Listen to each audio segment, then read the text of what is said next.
Welcome to the ANEW Insight Podcast, empowering and inspiring your journey to optimal health. Hosted by Dr. Supatra Tovar, clinical psychologist, registered dietitian, fitness expert, and author of Deprogram Diet Culture. Rethink your relationship with food, heal your mind, and live a diet-free life. I follow my guests' journey to optimal health, providing you with the keys to unlock your own wellness path. Tune in and evolve with us. Welcome back to the ANEW Insight Podcast. We are here for the second half of our conversations with Heike Yates. Heike, welcome back. Oh, thank you. I'm super excited to be back with you again. I am too. We have been exploring midlife fitness, mindset, what it takes to create sustainable change. I can't wait to continue this conversation. So, Heike, midlife comes with some pretty major identity shifts. How do these transitions impact a woman's relationship with her body and her health habits? I've heard this over and over, Supatra. I hate my body. My body betrays me. I do everything right. And look at me. I still don't have the results that I want. And we understand that maybe the hormone changes. And interesting enough, just yesterday, a client of mine that I hadn't seen in years has come back and asked me for help. And she said, Heike, I'm horseback riding. I'm doing yoga. I'm doing qigong. And I'm doing some weights. I have all the gadgets you can imagine, like you have in your studio, I have at home. I don't use any of them. I don't really know what to do with them, although at some point I knew what to do and I do some videos. But she said, what is the best thing that will help me right now to reach my goal? And I said, well, what is your goal? And she says, I want to lose it. It ties in with our earlier conversation. She said, I just started GLP-1 and I need to lose 80 pounds. And this is really as an obesity drug to help her lose the weight so she can get her health markers down. But I look at her and we've worked together before and life is so overwhelming for her that she sits there. And I said, listen, there is no best thing. Pick one thing and run with it. If the one thing that we love the most, go with that. Your body is not betraying you. And she said, I started and I only lost 2 pounds. And she had been on the drug for 2 months. And I said, listen, this is a conversation between you and your doctor and not with me. I am not a doctor. I'm not any physical background. I can't help you with this. But what I can help you with is really understanding your body and what really is amazing about your body. Because she had complained that her thighs are humongous. She said, what can we do about those thighs? And I said, be proud of those thighs. You need them for horseback riding. They would carry you through life. You're a woman. Find the spots that really, you go like, wow, my legs are really strong. This is great. Yes, I think it's really hard when we introduce these GLP-1s in, and I'm not saying anything negative about them. They have been life-saving for people, but they're very difficult because they don't necessarily allow you to truly listen to your body. They are, artificially elevating certain hormones that make you feel full, that make you not hungry. Not hungry. And then your digestion slows as a result too with these medications. And so it's really hard for people to eat adequately, to feel good on these, because even if you might feel full, you're not necessarily full and your body is confused. It's like, wait, am I full? And it does, keep the food in your stomach for longer. So it is kind of tricked into feeling full. So it's just difficult to help people navigate their nutritional needs when they're not hungry. So you see people, really drastically reducing their calories, and that's what's helping them to lose weight. But they're also not getting a lot of the nourishment that they might need to keep their muscles, from atrophying, to really sustain them, to have positive mental health. So I'm glad that you're not necessarily entering that conversation. That conversation has to be with your doctor, with your dietitian, or both, and with your mental health professional, because you see so many things being affected in this area. But I love what you say about, okay, that aside, what do you appreciate in your body? We're so conditioned to look at our bodies and to point out all of the flaws and to say, then this I've got to change and that I've got to change. So having a perspective shift to, I have strong legs. They have helped me carry my children, from here to there. They're what's, really making me, able to move. And I think having that perspective shift is so important. But I think it comes down to some all or nothing thinking. How can women begin, and men too, shift toward a more flexible and sustainable approach without feeling like they're losing progress? It's either all or nothing for a lot of people. Oh my God, this is really one of the big problems is either I go all in or I don't do it at all. What is it worth if it doesn't produce the results that I want? Which brings us back to, okay, you give it your all, but how much do you really need? What is your all in order to reach what goal? Who determined the goal? And so many times when I ask women, I say, "Oh, Heike, you're a fitness expert. You know the answers." And they tell me all their things. And it's either they criticize themselves for being too big, too flabby, too whatever, you name it, right? But then it comes down to, why am I not seeing the result? And then I ask them what the result actually, where did the result came from? And the result comes from, I saw on the internet, I used to be, before my children, when I had whatever I had at this point in my life, I was like this. And it's either unhealthy behavior like undereating, it's overexercising, it is not really embracing what the body, like we said earlier, what the body really needs, and not listening and saying, the goal you set is not your goal. It's somebody else's goal. Somebody else said, you need to have a perkier butt ski. Who says?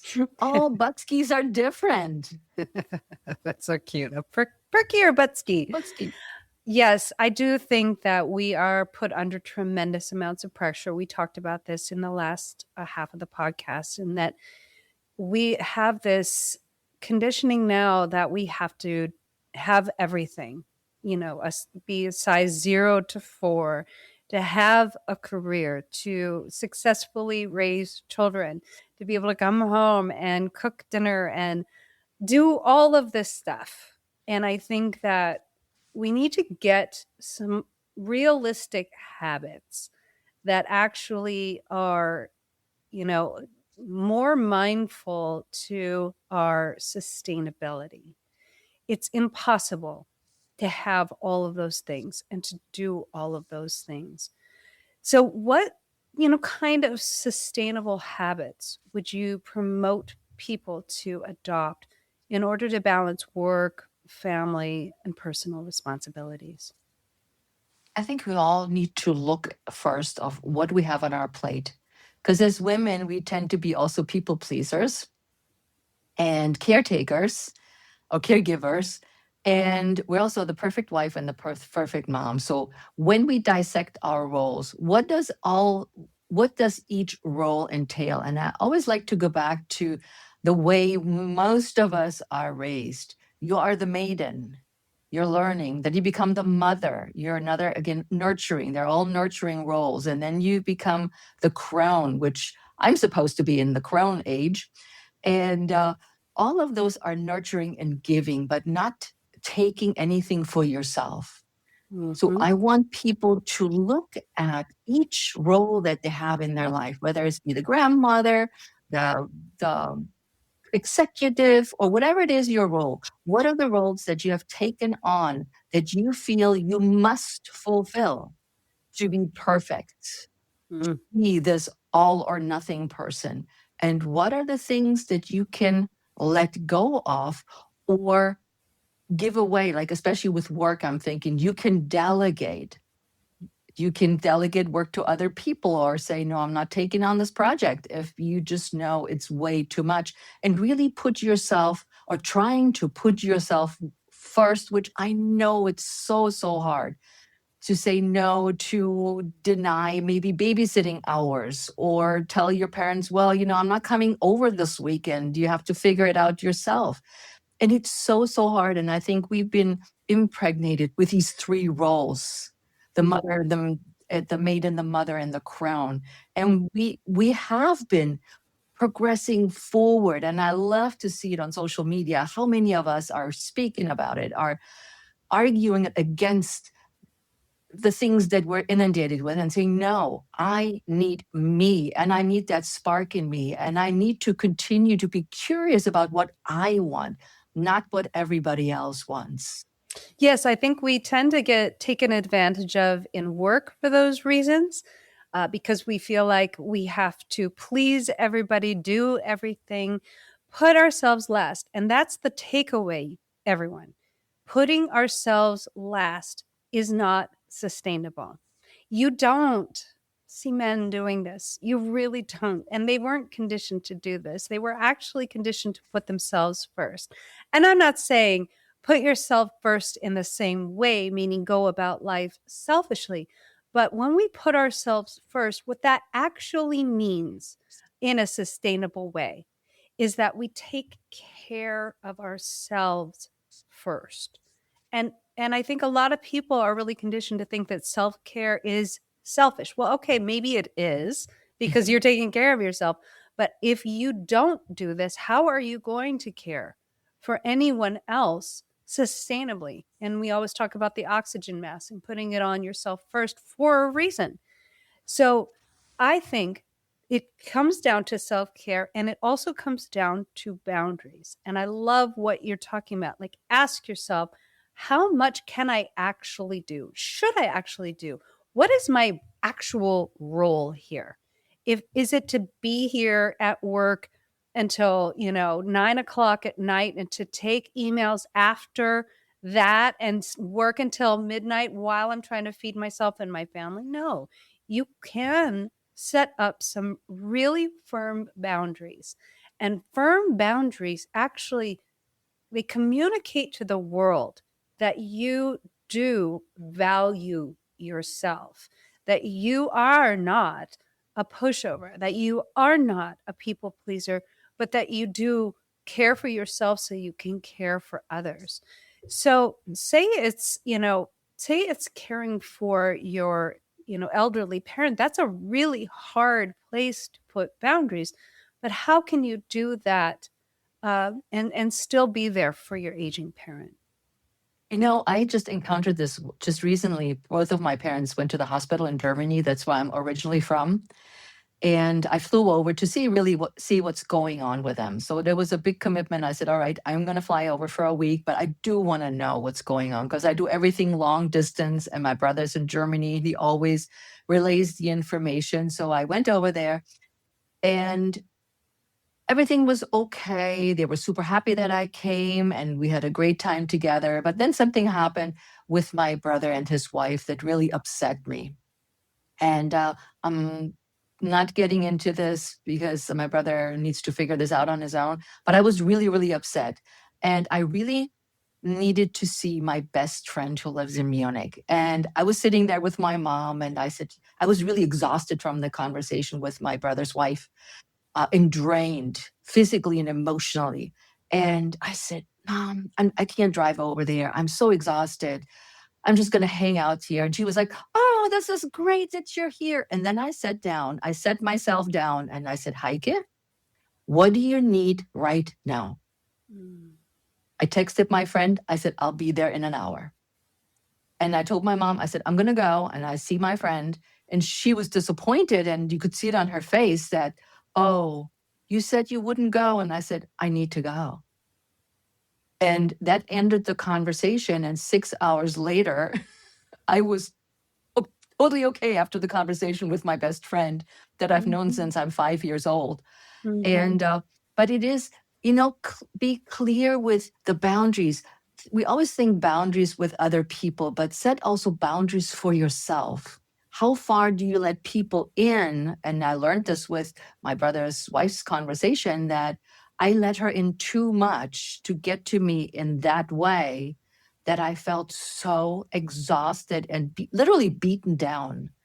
And I Mm. said, all right, I let her in. I didn't set up my boundaries, but now I need to push back and set up a boundary with what's happening with my mom, and really take what I need right now without guilt, without second guessing myself, because this is what I needed right there and then. Yes, I think we have this kind of internal metric that's happening where our bodies are actually telling us what's right for us and what's wrong for us. And oftentimes, when you start to feel angry or you start to feel exhausted or you feel depleted or whatever negative emotion, that's your body telling you, you have gone past that boundary. And when we actually listen to it and we ask ourselves, well, what can I give in this moment that feels right to me? That's when you actually feel that metric in your body going the opposite direction. You feel a lot of ding, ding, ding. You're like, yeah, this is exactly right. I can give you this amount of time. I can give you in this amount of care. Beyond that, I can't. So let's figure this out together. How can we find you the rest of the care that you need without depleting me so that I can continue to do this sustainably? When you look at that kind of model, you can see that that can be applied in every single aspect of your life with your kids. Like, how much can you give them? How much is realistic for you if you're working, right? You can, you know, take them to the soccer games on the weekend, but it might not be every weekend. You might need to have some help. You might need to, recruit other family members. You might need to really rethink taking on everything in the family and the husband doing nothing, right? And really getting everybody on board so that you're working as a team. And I think that that is so important. Wouldn't you agree? Yeah, absolutely. And we oftentimes don't include our community because we don't want to inconvenience other people, or are hesitant to ask for help.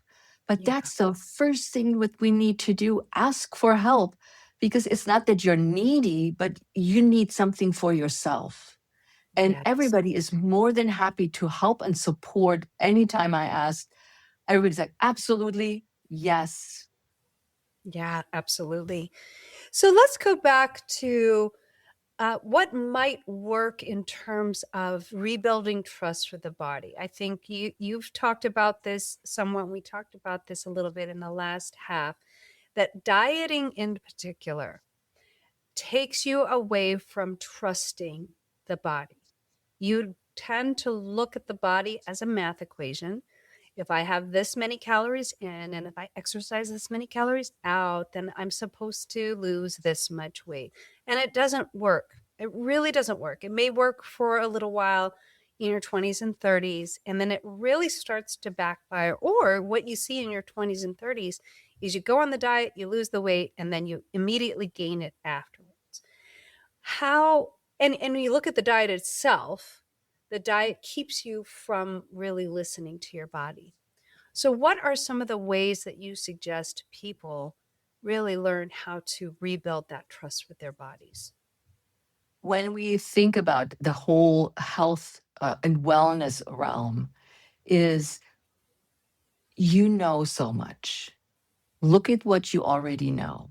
Look at how your body is responding at the moment, because it does change literally every 5 years at least, where we need to do something different. And really trust what you know is a good thing, because we oftentimes say, oh, what I've learned in the past It worked back then. It doesn't work now, but we've learned something through the process. Mhm. We learned that calorie counting is not the thing, that over exercising is not the thing, but it doesn't mean that you have not learned to build a healthy diet. It doesn't mean you've learned how to properly do weight training or do a good Pilates workout, that you know your alignment in the body. So you've learned these bits and pieces. Take those bits and pieces and move with them forward. And Mhm. take and said, you know what? I really enjoyed a dumbbell training. That was my favorite thing. I want to do it differently this time. And I know I have good form. Take those things that you've learned in the past because they weren't wrong. It's not that whatever else you did before was wrong. It may have worked, it may have not worked, but you learned something in the process. Take that knowledge and put it forward to where you are now. What can you take away from that you can apply now? Mhm.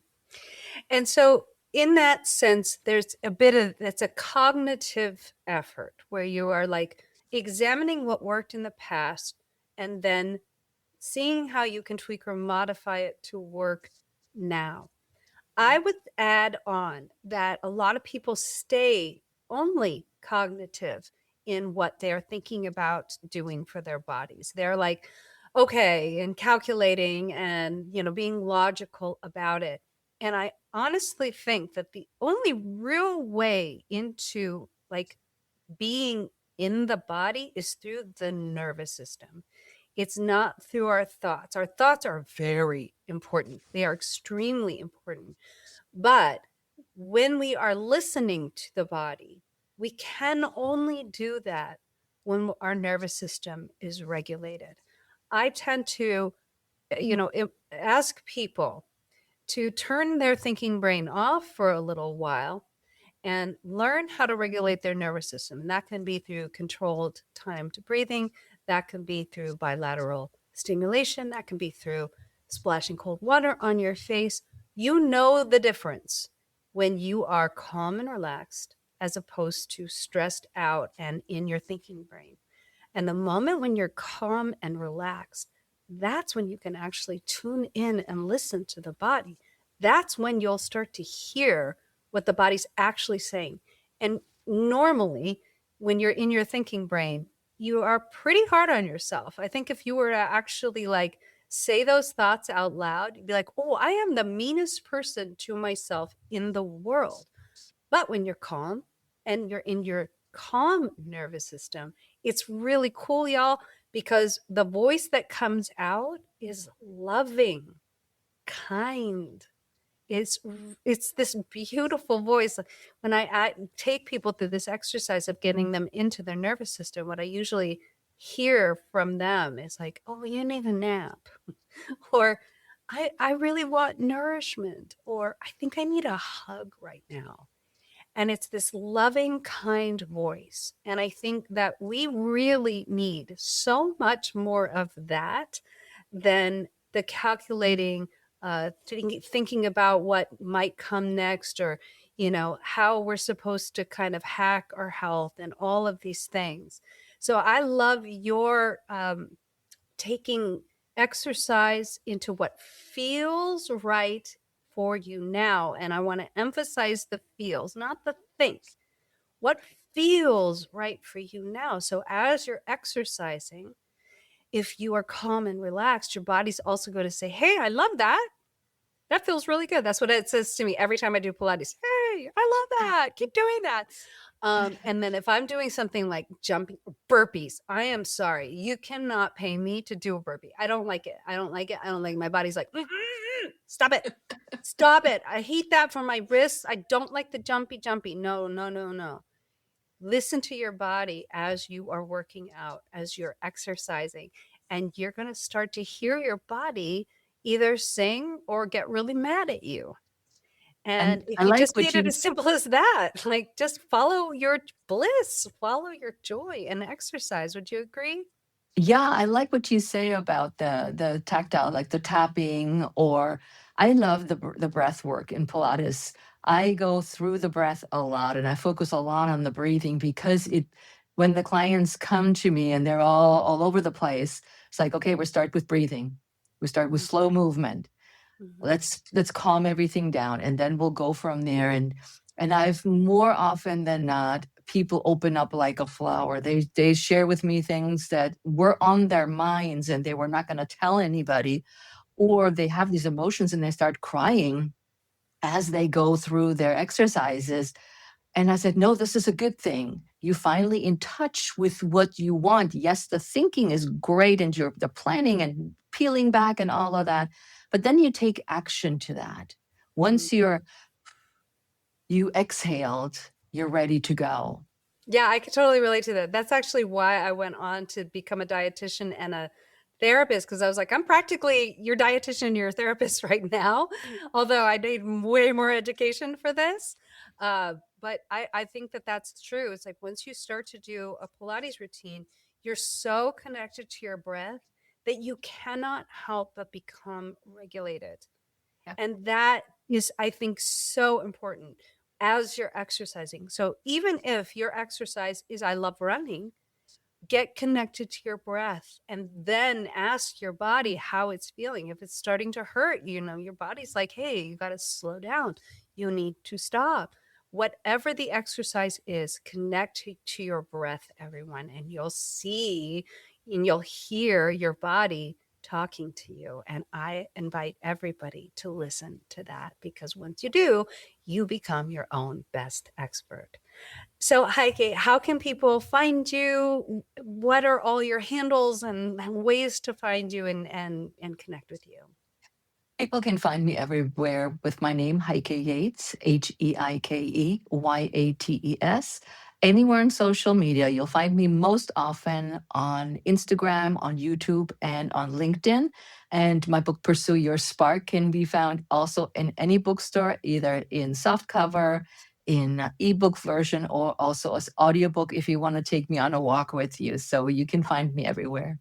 I love that. And I think Instagram and YouTube and LinkedIn are the most fun of all the socials. So I'm most active on those as well. Well, Heike, it's been such a pleasure to meet you. I'm so glad to have you on my podcast. And I hope everybody goes and learns a little bit more about Heike so that they can pursue their own spark.